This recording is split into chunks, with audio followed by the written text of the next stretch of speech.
हमारा देवर असफ गसल खाने में नहा रहा था। गलती से मैं अंदर चली गई। उसे इस हालत में देखकर मेरी नजरें उस पर से हट ही नहीं रही थी। मैंने जल्दी से काम के बहाने अपने खावंद को बाहर भेज दिया। अब मुझसे बिल्कुल भी नहीं रहा जा रहा था। मैं जैसे ही गसल खाने में वापस आई, अल्लाह, उसने तो सीधा मेरा नाम आयशा है और मैं 23 साल की हूँ। दिखने में कुछ जरूरत से ज्यादा ही खूबसूरत हूँ। लोग कहते हैं कि मैं किसी फिल्मी अदाकारा जैसी लगती हूँ, चेहरे से भी और जिस्म से भी। मेरी शादी हो चुकी है और मेरे खावंद का नाम अहमद है। मेरी ये कहानी मेरी शादी के बाद शुरू होती है। शादी की पहली रात अहमद ने मुझे बहुत परेशान किया था। उनके पियर और अपने बन ने मुझे उनके और करीब ला दिया। आहिस्ता आहिस्ता ये ओधा बन गई। अब तो ऐसा हो गया था कि मेरे खावंद मुझे रोज रोज प्यार करते थे और उसे मेरी ख्वाहिश और बढ़ती जा रही थी। हमारे घर में अहमद के अलावा इनकी उम्मी अबू और उनका छोटा भाई असफ रहता है। असफ तकरीबा 25 साल का था और घर के कामों में हाथ बटाता था। अहमद एक प्राइवेट कंपनी में अच्छे अहदे पर काम करते हैं। कहानी वहां से शुरू होती है जब मेरे खावंद को कंपनी की तरफ से लंदन जाना पड़ा। ये वक्त पूरे 8 महीने का था। उनके जाने की खबर सुनकर मैं बहुत उदास हो गई। जिस रात वो जाने वाले थे, मैंने उनसे अपनी परेशानी जाहिर की। अहमद, तुम 8 महीने के लिए जा रहे हो। अब तुम्हारे बगैर मुझे नींद कैसे आएगी। अहमद ने मुझे खुद से किस कर भर लिया और बोला, मेरी आयशा, मेरा जाना जरूरी है। मैं खुद भी उदास हूँ। मैं तुम्हें छोड़कर नहीं जाना चाहता, मगर क्या करूं, नौकरी है, काम तो करना ही है। अहमद की बात सुनकर मैं खामोश हो गई। इस रात अहमद ने मुझे सुबह 8 बजे तक नहीं छोड़ा, बहुत परेशान कर दिया था। अहमद के जाने के बाद मैं उदास रहने लगी और एक बेचैनी सी मुझे अपने बदन में महसूस होती थी। मैं रातों को तड़पती रहती थी। ये अहमद के चले जाने के बाद की तीसरी रात थी। मुझे अहमद की बहुत याद आ रही ये थी। मेरे जिस्म की बेचैनी बढ़ती जा रही थी और फिर मैं बेचैन होकर कमरे से बाहर आ गई। हमारा घर डबल मंजिला था। मेरा कमरा ऊपर जबकि सास और ससुर का कमरा नीचे था। मैं नीचे आ गई। फिर जब मैं अपनी सास और ससुर के कमरे के पास से गुजर रही थी तो मुझे अंदर से हल्की हल्की आवाजें आ रही थीं। झांकने की बहुत कोशिश की मगर सब कुछ अंदर से बंद था। बस आवाजें ही आ रही थी। मुझे मालूम था कि अंदर क्या चल रहा है। मुझे बहुत देखने का दिल कर रहा था, न जाने क्यों। और मैं स्टोर रूम से एक स्टोन लाकर ऊपर वाली छोटी खिड़की से देखने के बारे में सोच रही थी।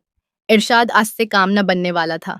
मैं वहीं से कम 10 मिनट तक उनकी आवाजें सुनती रही। मेरी बेचैनी बढ़ रही थी। मेरा गिला सोख रहा था और मैं बावर्ची खाने में पानी पीने के लिए जाने लगी। बावर्ची खाने में आते ही मेरी नजर मेरे देवर सब पर पड़ी। वो बावर्ची खाने में ही सो जाता था। देर ही होता था। मजबूत जिस्म और गठीला बदन देख कर न जाने क्यों मैं उसे से सोते हुए घूरने लगी दे रही थी। मैं कुछ देर उसे घूरती रही और फिर वापस अपने कमरे में आ गई। मेरा जरा भी दिल नहीं लग रहा था। ये मेरे खावंद के बगैर पहली रात थी और मैं सोच रही थी कि न जाने बाकी के दिन कैसे कटे गए। ऐसे सोचते सोचते कब नींद लग गई, पता ही नहीं चला। सुबह हो चुकी थी। अब मैं बावर्ची खाने में अपने काम में लगी थी। तभी असफ आया और बोला, भाभी आज खाने में क्या बनाना है। मैंने जवाब दिया, सासो उमा से पूछ लो। और वो अन से पूछने के लिए चला गया। असफ हटा कटा लड़का था।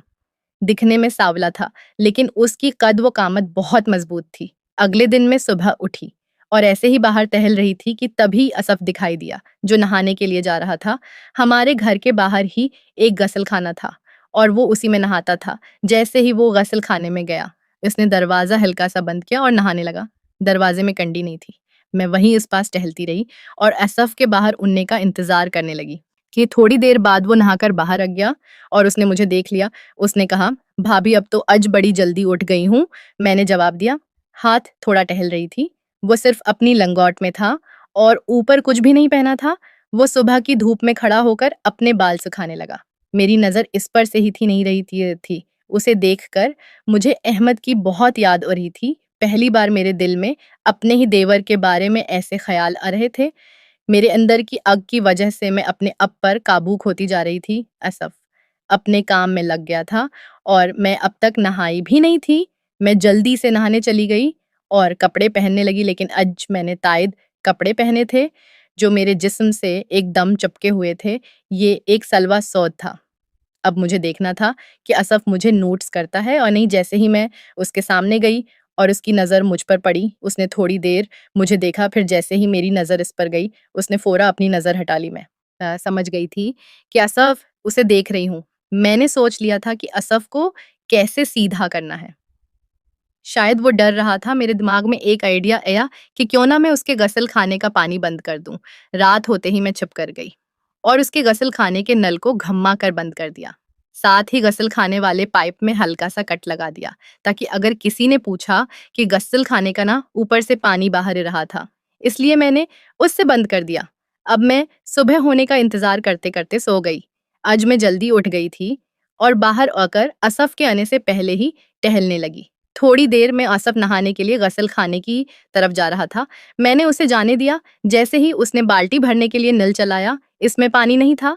फिर वो बाहर आ गया और मुझसे पूछने लगा, भाभी तनकी में तो मैंने रात में ही पानी चलाया था, फिर इतनी जल्दी कैसे खाली हो गई? मैंने जवाब दिया, ऊपर गसल खाने के बाद में दरा गई थी, जिसकी वजह से बेसारा पानी छुपा जमा हो रहा था, इसलिए मैंने नालों पर से ही बंद कर दिया है। असफ बोला, भाभी मुझे नहाना था, तो मैंने कहा क्यों ना तुम इंदर वाले गसल खाने में नहा लो जब तक वो ठीक नहीं हो जाता। वो जल्दी से मान गया और इंदर उकर गसल खाने में घुस गया और नहाने लगा। मैं आहिस्ता से उसके पीछे गसल खाने के पास आ गई। देखा तो वो बगैर दरवाजा बंद किए ही नहा रहा था। शायद से आदत थी कि उसके गसल खाने में कंडी नहीं थी, इसलिए उसने कंडी लगाना भूल गया होगा। थोड़ी देर बाद इंदर से पानी की आवाज सुनना बंद हो चुकी थी, पर वो बाहर नहीं। एया मैं सोच रही थी कि आखिर इंदर क्या कर रहा है। अब तकरीबा 10 मिनट हो चुके थे और मैं मन ही मन सोच रही थी वो क्या कर रहा होगा। मैंने जानबूझकर अपने अंदर वाले छोटे कपड़े गसल खाने में रख दिए थे, ताकि उसकी नजर इन पर पड़े और उसके दिल में मेरे बारे में वो करने के ख्याल आए जो मैं उसके साथ करना चाहती थी। अब मैं बाथरूम के दरवाजे के पास खड़ी हूँ। अभिकल्पा अंदर झांकने की कोशिश कर रही थी। तभी मुझे अंदर से हल्की सी आवाज सुनाई दी और भाभी मैं समझ गई थी कि असफ मेरा नाम लेकर इंदर क्या कर रहा है। मेरा दिल कर रहा था कि जल्दी से दरवाजा खोलकर इंदर चली जाओ, और उसी वक्त उसने दरवाजा खोल दिया और अपनी लंगोट में बाहर उन्हें गया। जैसे ही उसने मुझे देखा, वो घबरा कर बोला, वो भाभी अब कब आए? मैं उसे छेड़ते हुए बोली, तुमने मुझे आवाज दी भाभी भाभी। वह गड़बड़ती हुई बोला, नहीं, मैंने कोई आवाज नहीं दिया आपको, और वहां से चला गया। जैसे ही वो बाहर गया, मैं गसल खाने में आ गई और अपने कपड़ों को देखने लगी। जैसे ही मैंने अपने कपड़ों को चेक किया तो उनका हाल कुछ ऐसा था। मैं मन ही मन बहुत खुश हो गई। अब मुझे किसी बात का डर नहीं था। इतने में मेरे खावंद अहमद का फोन आ गया। मैंने जल्दी से फोन उठा लिया और बात करने लगी। मैंने कहा, अपने कितने दिन लगा दिए फोन करने में, मुझे अब की बहुत याद आ रही है। वो सामने से बोले, हाँ मेरी जान मुझे पीछे, तेरे बगैर बिल्कुल नींद नहीं, उतनी रात भर तुझे याद करके न जाने में क्या क्या करता हूँ। ऐसे ही बात चलती रही। तकरीबा 2 घंटे तक मैंने अन से बात की और खूब रवैया मैंने उन्हें बताया। मुझे बिल्कुल अच्छा नहीं लगता आपके बगैर।